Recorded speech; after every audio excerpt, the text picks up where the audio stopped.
जय हिंद दोस्तों, कैसे हैं आप लोग। मैं मोहित आपका मैथ्स ऑफिशियल में स्वागत करता हूं।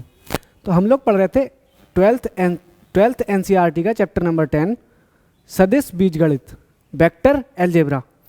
तो वेक्टर अलजेब्रा में हमने कितनी क्लासेस कर ली थी? मेरे ख्याल से वेक्टर अलजेब्रा की हमने 6 क्लासेस कंप्लीट कर ली हैं, है ना।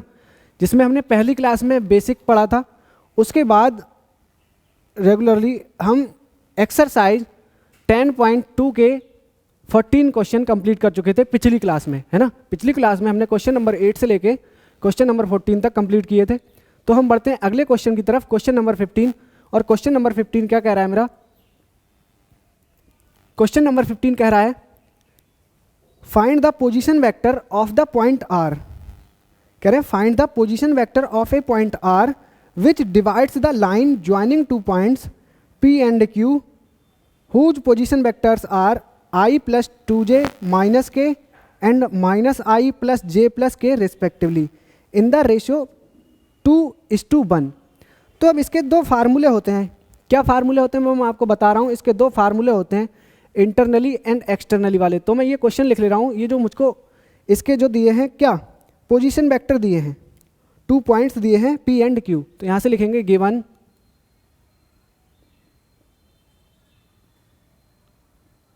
Position vector of P, position vector of P दिया है I प्लस 2j माइनस के, I प्लस 2j माइनस के। अब पोजीशन वेक्टर को किससे लिखते हैं? OP से। तो ये हो जाएगा I प्लस 2j माइनस के। ऐसे ही OR, भाई OR का पोजीशन वेक्टर दिया है, सिमिलरली लिख देंगे। OR का पोजीशन वेक्टर दिया है minus I plus j plus k, minus I plus j plus k, ये दिए हैं पोजीशन वेक्टर। और हमको रेशियो दे रखा है, रेशियो को बोलते हैं m1, स्मॉल m1 लिख रहा हूँ, m1:m2 दिया है हमको 2:1, ये दिया है। ये हमको इतना सब कुछ क्वेश्चन में दे रखा है। हमसे पूछा है, हमें निकालना है find the position vector of a point R which divides the line, जो कि एक लाइन है उसको डिवाइड कर रहा है इन द रेशियो 2:1। पहला कह रहा है इंटरनली और दूसरा कह रहा है एक्सटर्नली, है ना। इंटरनली और एक्सटर्नली जो सेक्शनल वाला क्वेश्चन है ये है। तो मैं आपको समझाता हूँ ये किस तरह से करते हैं। जैसे कि मान लो हमने एक लाइन है हमारी, ये हमारा O पॉइंट है, ये हमारी P पॉइंट है, ये Q पॉइंट है। OR नहीं, ये OQ होगा। क्या दिया हुआ है अभी बुक में? OQ दिया है, ये पॉइंट दिया है Q। R इसका बीच में कोई ये वेक्टर है OR, ये O पॉइंट है, ये OP होगा, ये OQ होगा।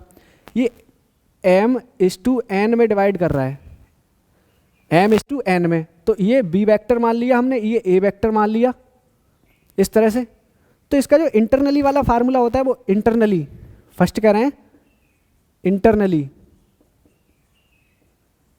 इंटरनली वाला जो फार्मूला होता है वो ये होता है कि OR इज इक्वल होता है MB प्लस, इसको M1 फार्मूले में MN होता है। अगर यहाँ पर M1 M2 करें तो यहाँ पर M1 कर लो, M1B plus M2A upon M1 plus M2।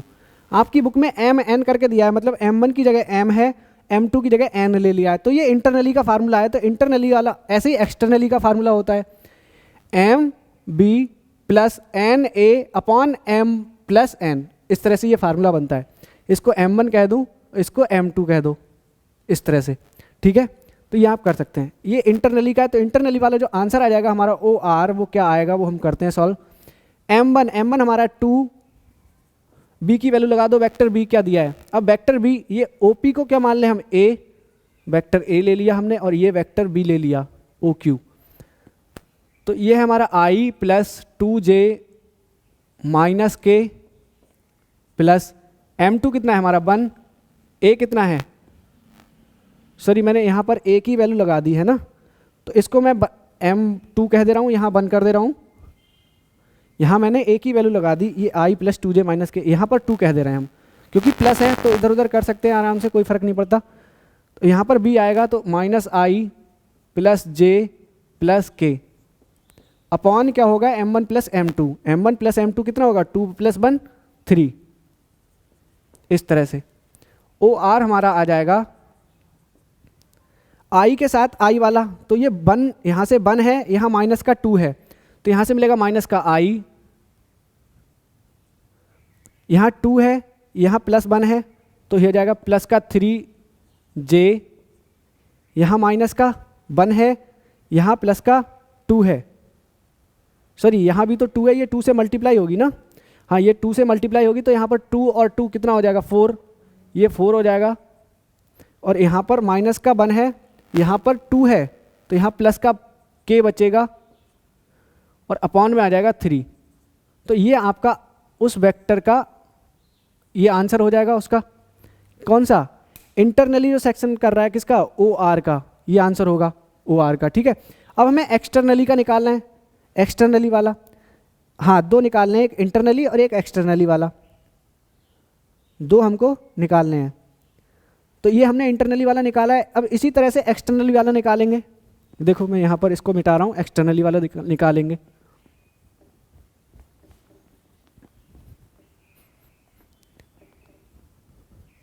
Externally का फार्मूला होता है सेकंड, एक्सटर्नली, तो एक्सटर्नली का फार्मूला होता है m1b minus m2a upon m1 minus M2, इस तरह से होता है एक्सटर्नली का फार्मूला। तो यहाँ पर M1b और M2 a की वैल्यू लगा के आप सॉल्व कर सकते हैं, इसको नहीं कर सकते हैं तो करते हैं। M1 की वैल्यू 2, b क्या आएगा, यहाँ पर माइनस आ जाएगा बस, है ना, यही सब आएगा पूरा, 2 minus i plus j plus k, और माइनस आ जाएगा M2 कितना है 1, i plus 2j minus k upon आ जाएगा M1 माइनस M2, तो 2 माइनस 1, इस तरह से इसको सॉल्व कर सकते हैं। ये हमारा ओ आर आ जाएगा, है ना, ओ आर, ये वेक्टर आ जाएगा, इसको सॉल्व कर लेंगे आंसर आ जाएगा। तो ओ आर बराबर हमारा आ जाएगा, यहाँ माइनस का 2 है और यहाँ माइनस का 1 है, तो माइनस का 3i, यहाँ 2 है प्लस का, यहाँ माइनस का 2 है 0j, यहाँ 2 है, यहाँ प्लस का 1 है, तो हो जाएगा प्लस का 3k अपॉन 2 में से बन गया 1, तो वो लिखो या मत लिखो कोई फ़र्क नहीं पड़ता।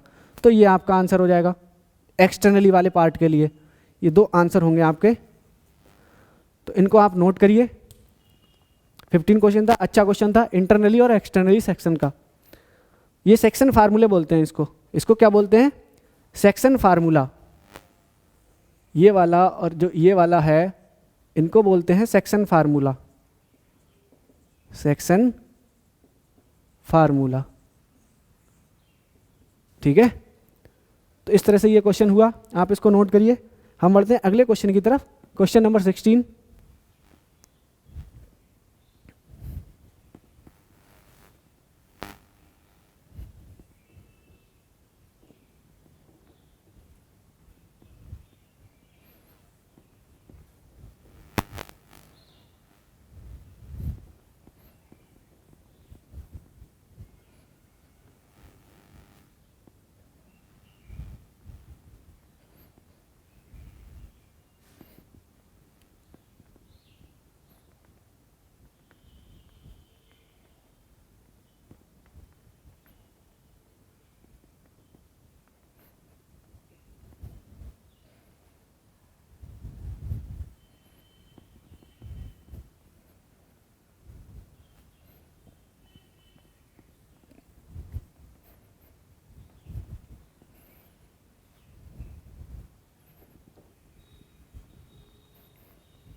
तो अगले क्वेश्चन की तरफ बढ़ते हैं हम। क्वेश्चन नंबर 16 है। क्वेश्चन नंबर 16 क्या है भाई? क्वेश्चन नंबर 16 में कह रहे हैं find the position vector of the mid point. अब यहाँ पर क्या है? Mid point. तो मिड पॉइंट तो तभी होगा जब m1 और m2 दोनों क्या हो? 1:1 हो, 1:1, m1 भी 1 हो और m2 भी 1 हो, मतलब मिड पॉइंट। तो मिड पॉइंट की बात करेंगे तो नीचे अपॉन में क्या हो जाएगा? 2 हो जाएगा फार्मूले में। तो ये क्वेश्चन है find the position vector of the mid point of the vector joining the points. यहाँ पर पॉइंट दिया है p 2 3 4, q दिया है 4 1 -2। लिखते हैं क्वेश्चन नंबर 16 गिवन पॉइंट्स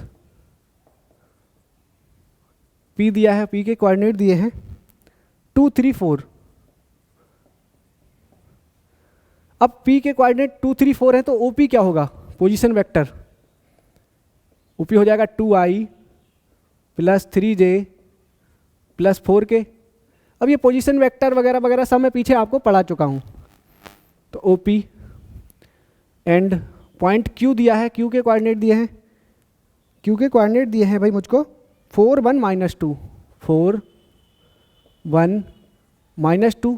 तो OQ, Q का पोजीशन वेक्टर जो निकलेगा OQ वो होगा 4i + j - 2k, नहीं होगा? ये बनेंगे पोजीशन वेक्टर। अब हमसे कहा है कि हमें उस वेक्टर के कोऑर्डिनेट निकालने हैं जो PQ को मिड पॉइंट पर क्या करता है? डिवाइड करता है। तो यहाँ से लिखेंगे सिंस m1 = m2 या m/n कह दो, आपकी बुक में m/n करके लिखा है, वो 1:1 होगा, नहीं होगा भाई? अगर कोई भी लाइन है, कोई भी वेक्टर है, उसको क्या कर रहा है? मिड पॉइंट पे डिवाइड कर रहा है, तो जितना ये होगा उतना ये होगा। तो ये 1 1 हो गया रेशो, जो भी होगा रेशो तो 1 1 बनेगा, रेशो क्या होगा? 1 1 बनेगा। तो यहाँ से O इसको कह देंगे PQR। तो अगर हमें OR निकालना है तो निकालेंगे किस तरह से निकलेगा? OR = होगा 1 × होगा, तो m1 सॉरी सीधे ही लिख रहे हैं भाई, 1 से मल्टीप्लाई करोगे क्या मिल जाएगा? तो इसको लिखेंगे B + A/2, या इसको या करके लिख सकते हैं A + B/2, क्योंकि प्लस में तो कुछ भी लिख सकते हैं हम। तो इस तरह से ये OR बनेगा B + A। तो B की वैल्यू लगाओ भाई। अब B क्या है हमारा? OQ। OQ क्या है? B vector. ये क्या है? A vector. तो यहाँ से आ जाएगा 2i + 3j + 4k, क्योंकि ऐड होना है, प्लस A की वैल्यू लगा देंगे। ये A की लगा दी मैंने, तो B की लगा दो अब। 4i + j - 2k। I वाला I में जुड़ जाएगा, J वाला J में, K वाला K में जुड़ जाएगा। तो OR बराबर होगा 2i और 4i 6i + 3j + 1j 4j। ये प्लस का 4 है, ये माइनस का 2 है, तो प्लस का बचेगा 2k। तो ये आपका उस मिड पॉइंट पे डिवाइड करने वाले जो वेक्टर OR है उसका वेक्टर होगा क्या? 6i + 4j + 2k। अगर उसका आपसे कोऑर्डिनेट पूछे तो 6 4 2। अगर R के हमसे क्या पूछे? कोऑर्डिनेट, तो हम कह देंगे 6 4 2। तो इस तरह से ये आपका क्वेश्चन नंबर 16 हुआ। आसान था, ये मिड पॉइंट वाला था। जब मिड पॉइंट पे डिवाइड करेंगे तो m और n, m का n से अनुपात जो होगा वो 1 1 होगा, m/n जो होगा वो 1:1 होगा, ठीक है, 1:1। तो इस तरह से ये 16 क्वेश्चन हुआ। यहाँ आप नोट करिए। हम बढ़ते हैं अगले क्वेश्चन की तरफ। आज हम कोशिश करेंगे कि ये एक्सरसाइज फिनिश हो जाए। कल हम पढ़ेंगे अगली एक्सरसाइज।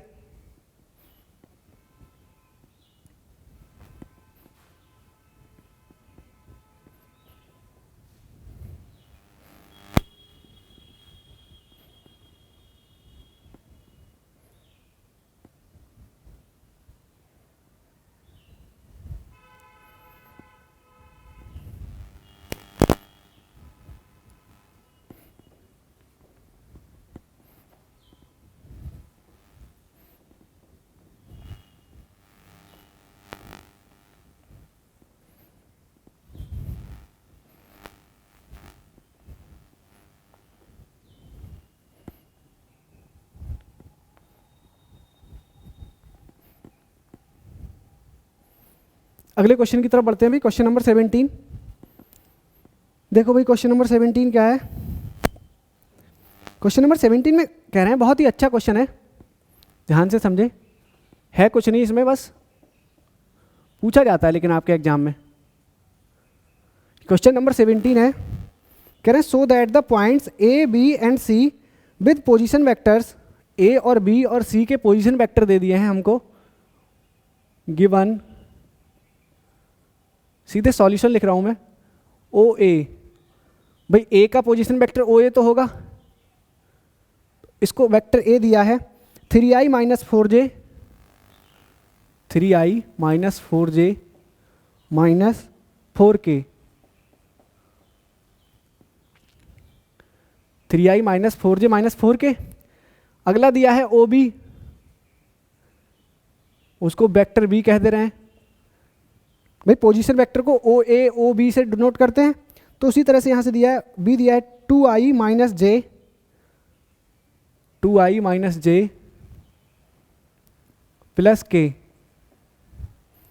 अगला वाला दिया है एंड ओ सी, उसको वेक्टर सी कह दे रहे हैं, ये हो जाएगा i minus 3j minus 5k, 5k है ना, इतने ही सब्सक्राइबर हो जाएं 5k, तो भाई चैनल का भी काम कर लो, थोड़ा सब्सक्राइबर बढ़वा लो, जो भी आपके साथ वाले हैं भाई बहन, या फिर जो आपके साथ में दोस्त हैं, फ्रेंड होते ही हैं भाई, फ्रेंड सर्कल जो होता है, तो उसमें शेयर करो लिंक को, और कहना भैया बहुत अच्छे से पढ़ा रहे हैं चैप्टर वाइज, तो शेयर कर लो चैनल को, है ना, सब्सक्राइब वगैरह। तो बाकी पढ़ते रहो। देखो अच्छा, ये दिया है हमको, और हमसे पूछा क्या है, हमसे कहा है कि हमको शो करना है कि ये जो तीनों पॉइंट दिए हैं ये राइट एंगल ट्रायंगल फॉर्म करते हैं। क्या करते हैं, तीन वर्टिसेस दिए हैं ए बी सी, ये काय की हैं, राइट एंगल ट्रायंगल की वर्टिसेस हैं या नहीं है। तो अब राइट एंगल ट्रायंगल दिखाने के लिए हम क्या करना होता है, अगर कोई भी ट्रायंगल है वो अगर राइट एंगल है, तो राइट एंगल ट्रायंगल की एक प्रॉपर्टी होती है क्या, पाइथागोरस, ए बी सी, ये मैंने ऐसे ही मान लिया है, जरूरी नहीं कि ए यहीं पे हो, ए कहीं भी हो सकता है, कोई सा भी ए पॉइंट हो सकता है। तो अगर पाइथागोरस की बात करेंगे तो क्या होता है, कर्ल हाइपोटेनस का स्क्वायर मतलब ए सी का स्क्वायर बराबर होगा ए बी के स्क्वायर के प्लस बी सी के स्क्वायर के। तो यही हमको यहाँ पर शो करना है, हमको दो बिंदुओं के बीच की डिस्टेंस निकालनी है, दो बिंदुओं के बीच की दूरी निकालनी है। तो किस तरह से निकालेंगे वो ध्यान देते हैं।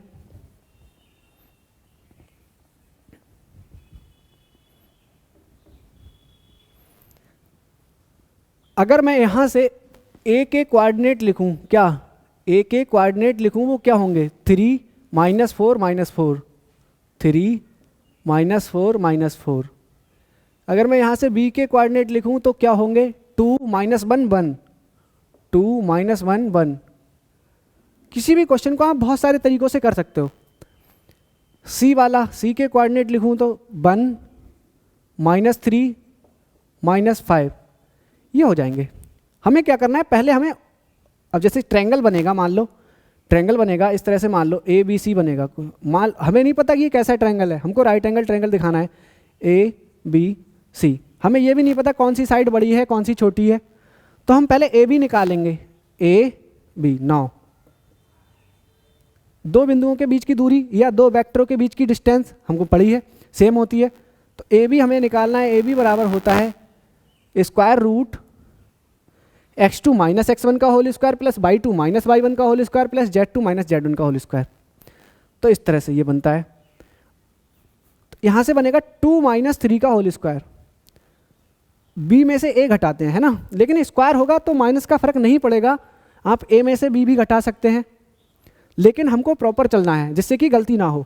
तो 2 माइनस 3 का होल स्क्वायर प्लस माइनस 1 प्लस 4 का होल स्क्वायर प्लस 1 प्लस 4 का होल स्क्वायर, ये बन जाएगी। तो इसको सॉल्व करते हैं, इधर क्या बनेगा 2 माइनस 3 का होल स्क्वायर 1 प्लस यहाँ से मिलेगा 3, 3 का स्क्वायर कितना होता है 9 प्लस 4 और 1 5 होता है, 5 का स्क्वायर होता है 25। तो ये मिल जाएगा हमको कितना tan 35 मिल जाएगा। क्या मिलेगा? Square root 35। ठीक है, ए बी मिला हमको स्क्वायर रूट 35, या ए बी स्क्वायर बराबर लिख सकते हैं और करके ए बी स्क्वायर बराबर लिख सकते हैं क्या? 35। इसको कह दिया मैंने इक्वेशन नंबर 1। अब हमें बी सी निकालना है, तो मैं सीधे लिख दूं बी सी का स्क्वायर बराबर होगा, स्क्वायर रूट हटा दे रहा हूँ, स्क्वायर रूट हटा दे रहा हूँ, इधर स्क्वायर आ जाएगा, तो बी सी का स्क्वायर होगा 1 - 2 का होल स्क्वायर प्लस -3 + 1 का होल स्क्वायर प्लस -5 - 1 का होल स्क्वायर इज इक्वल, देखो क्या मिलेगा, यहाँ से 1 मिलेगा, यहाँ से 4 मिलेगा, यहाँ से 36 मिलेगा, नहीं मिलेगा? तो यहाँ से बी सी स्क्वायर बराबर जो हमारा आएगा वो आ जाएगा, ये बनेगा 41। इसको मैंने 2 कह दिया। अब एक साइड हमारी और रह गई है, कौन सी? एक साइड निकालनी है हमको ए सी, या सी ए बोल दो, एक ही तो बात है। तो सी ए का स्क्वायर होगा या ए सी का स्क्वायर होगा, वो बनेगा a - c, तो यहाँ से बनेगा 3 - 1 का होल स्क्वायर प्लस -4 + 3 का होल स्क्वायर प्लस -4 + 5 का होल स्क्वायर इज इक्वल, देखो यहाँ से क्या मिलेगा, यहाँ से मिलेगा हमको 4 प्लस यहाँ मिलेगा कितना 1 + 1, भाई इतना ही तो मिलेगा, बताओ भाई। यहाँ से मिलेगा 4, यहाँ से मिलेगा 1, यहाँ से मिलेगा 1, तो ये मिल जाएगा हमको सी ए का स्क्वायर जो मिलेगा वो मिल जाएगा हमको 6, इसको मैंने 3 कह दिया। यहाँ से लिखेंगे नाउ, इधर लिख दे रहा हूँ मैं, नाउ फ्रॉम 1, 2 and 3, 1, 2 and 3 से अगर देखें तो भी हमको देखो बी सी का स्क्वायर, जो सबसे बड़ी साइड होती है वही तो हाइपोटेनिस होती है हमारी, कर्ल बोलते हैं जिसको हिंदी में। तो कर्ल का स्क्वायर बराबर होता है आधार का स्क्वायर प्लस लंब का स्क्वायर, हाइपोटेनिस का स्क्वायर बराबर होता है perpendicular square plus base square. तो जो सबसे बड़ी साइड है वो कितनी है? वी सी, तो यहाँ से लिखेंगे वी सी का स्क्वायर इज इक्वल है किसके? बी सी का square is equal A B square plus C A square. तो यहाँ से हमको क्या मिल गया? पाइथागोरस। तो यहाँ से लिखेंगे hence A B and C are vertices of right angle triangle, right angled triangle. मतलब ये जो ए बी सी जो शीर्ष हैं ये कैसे? समकोण त्रिभुज के शीर्ष हैं। इसी तरह से तो हमको लिखना पड़ेगा। तो इसका आप स्क्रीनशॉट लीजिए, बहुत ही अच्छा क्वेश्चन था, तो इसका आप स्क्रीनशॉट लीजिए और इसको नोट करिए, ठीक है। अगर आपको कोई भी डाउट हो तो आप पूछ सकते हैं। तो मैं इस क्वेश्चन को साफ करता हूँ, हम बढ़ते हैं अगले क्वेश्चन की तरफ। अगला क्वेश्चन भी बहुत अच्छा है।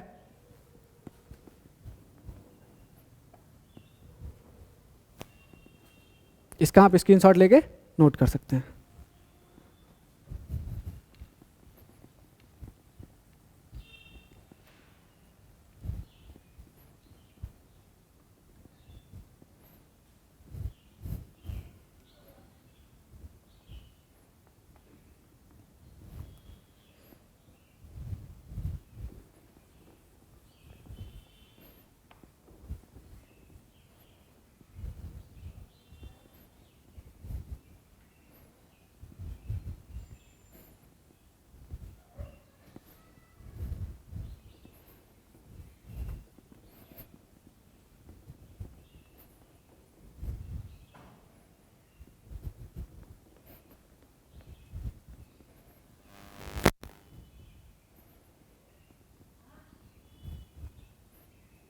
तो अगले क्वेश्चन की तरफ बढ़ते हुए हम चल रहे हैं।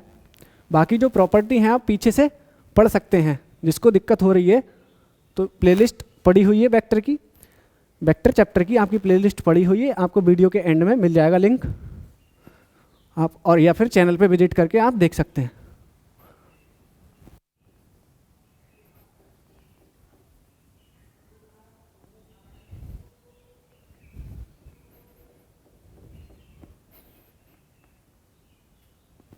तो अगले क्वेश्चन की तरफ बढ़ते हैं। क्वेश्चन नंबर 18, ये हमने क्वेश्चन नंबर 17 कर लिया। क्वेश्चन नंबर 18 है, क्वेश्चन नंबर 18 जो क्वेश्चन है ऑब्जेक्टिव है आपका। क्वेश्चन नंबर 18 जो है ऑब्जेक्टिव है, तो मैं ऑब्जेक्टिव नोट कर रहा हूँ, उसके बाद आपको समझा रहा हूँ। तो क्वेश्चन नंबर 18 दिया है,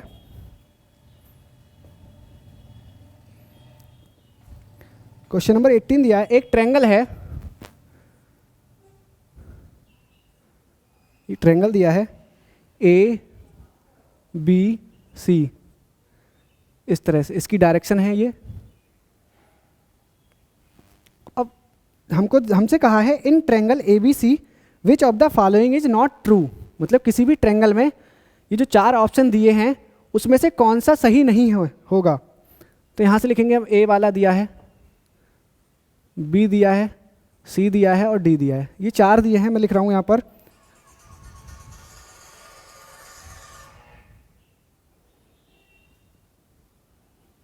तो मैं ये लिख रहा हूँ,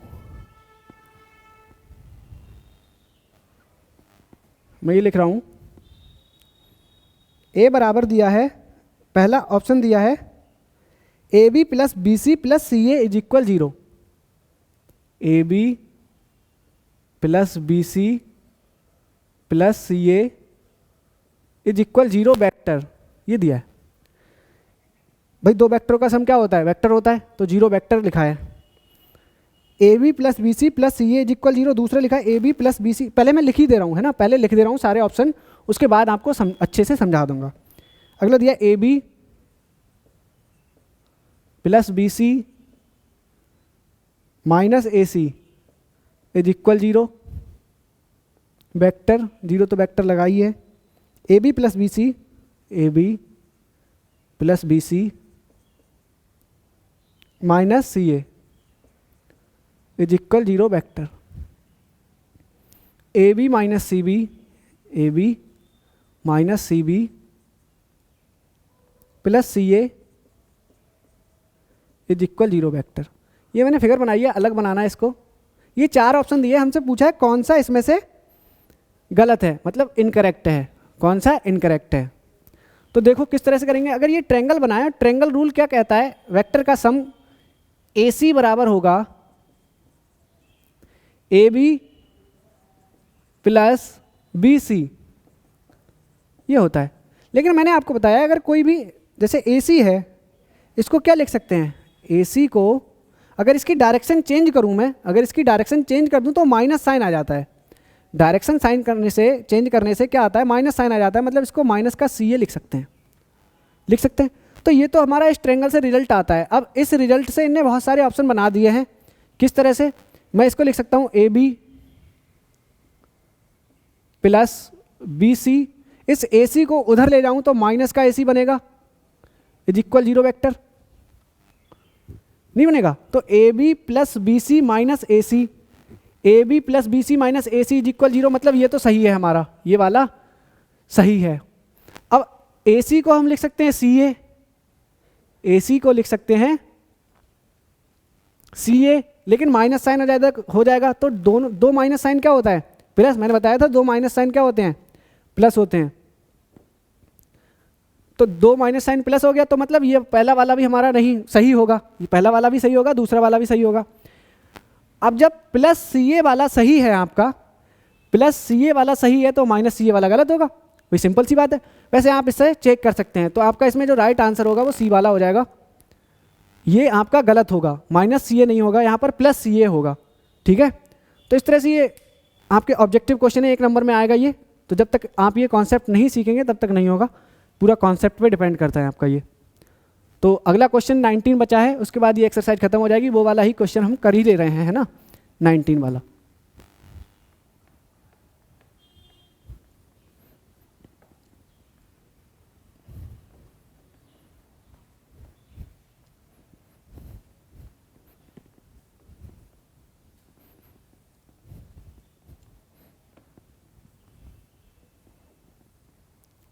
तो क्वेश्चन नंबर 19 है, वो भी ऑब्जेक्टिव क्वेश्चन है, मैं लिख रहा हूँ यहाँ पर। क्वेश्चन नंबर 19 क्या कह रहा है? क्वेश्चन नंबर 19 दिया है, कह रहे हैं if A and B are two collinear vectors, A और बी दो कोलिनियर वेक्टर हैं, A and B are two collinear vector, question number 19 है। देखो भाई, then which of the following are incorrect, मतलब इसमें से चार में से कौन सा इनकरेक्ट है। यहां पर भी ए बी सी करके दिया है, डी करके, तो ए लिख रहा हूं मैं, बी सी डी। पहला दिया है बी इज इक्वल लैम्डा ए,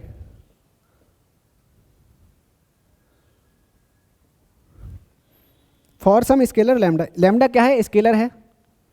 इसके लिए दिया A is equal plus minus B vector. अगला दिया the respective components, the respective components, the respective components of A and B, of vector A and B are proportional, proportional। D वाला कहा है both the vectors A and B, both the vectors A and B have same direction, have same direction, but ये इसके लिए है, नीचे वाला ये इसके लिए है, but different magnitude, different magnitude। तो ये दिया है different magnitudes। तो मैंने आपको पढ़ाया है, अगर आपने मेरी पिछले वाली क्लास देखी होगी तो मैंने आपको बताया था, अगर दो वेक्टर हैं उनकी डायरेक्शन सेम है, डायरेक्शन सेम होने का मतलब किसी भी वेक्टर की, दो वेक्टर की डायरेक्शन तभी सेम होगी जब उसके डायरेक्शन कोजाइंस सेम होंगे। दो वेक्टर्स की डायरेक्शन तभी सेम होती है जब उनके डायरेक्शन कोजाइंस सेम होंगे। अब अगर डायरेक्शन कोजाइंस सेम होंगे तो मैग्नीट्यूड कैसे डिफरेंट हो सकता है भाई? अगर उसके डायरेक्शन कोजाइंस सेम हैं दो वेक्टर के, तो डायरेक्शन कोजाइंस अगर तभी तो सेम होंगे जब उनका मैग्नीट्यूड सेम हो। तो ये वाला यहाँ पर लिखा हुआ है डिफरेंट मैग्नीट्यूड, लेकिन मैग्नीट्यूड सेम होता है तो आपका ये वाला गलत है, ये वाला एक्चुअल में गलत है लेकिन आपके क्वेश्चन के अकॉर्डिंग सही है ना। एक्चुअल में ये पॉसिबिलिटी गलत है लेकिन आपके लिए यही सही करना है, बाकी ये सारे होते हैं। देखो v इज इक्वल लैम्डा ए होता है, अगर a और b क्या है, a और b क्या है कोलिनियर, तब b इज इक्वल लैम्डा ए होता है। लैम्डा इज ए स्केलर, कोई भी scalar. a is equal plus minus b लिख सकते हैं भाई, लैम्डा की वैल्यू अगर माइनस या प्लस माइनस वन हो गई, या हाँ प्लस माइनस वन हो गई तब भी तो लिख सकते हैं a is equal plus minus b भाई। इसको b इज इक्वल लैम्डा ए भी लिख सकते हैं, a is equal lambda b भी लिख सकते हैं, लैम्डा तो स्केलर है कुछ भी हो सकता है। अगला देखो, the respective components of a and b are proportional. भाई जब दो वेक्टर कोलिनियर होते हैं a और b तो उनके जो रेस्पेक्टिव कंपोनेंट्स होते हैं वो कैसे होते हैं, प्रोपोर्शनल होते हैं। मतलब b upon a plus b1 upon a1 is equal होता है b2 upon a2 is equal होता है b3 अपॉन a3, या इसी तरह से तो होता है, और वो इज इक्वल होता है किसके, लैम्डा के। ये आपने अगर पिछली क्लास पढ़ी होगी तो पढ़ाया होगा मैंने, तो आपका इसमें डी वाला सही होगा। तो इस तरह से हम एक्सरसाइज 10.2 कंप्लीट कर चुके हैं वेक्टर अलजेब्रा में। अगली क्लास में हम पढ़ेंगे एक्सरसाइज 10.3। तो ये आप अच्छे से कंप्लीट करिए, और जो भी क्वेश्चन, अगर कोई भी क्वेश्चन छूटा हो या समझ ना आया हो तो आप कमेंट कर सकते हैं, मैं अगली वीडियो में वो करा दूंगा। पहले अगली एक्सरसाइज स्टार्ट करने से पहले मैं वो करा दूंगा कंप्लीट, है ना। तो इस तरह से आप पढ़ते रहिए और हम पढ़ते हैं अगली क्लास में। धन्यवाद।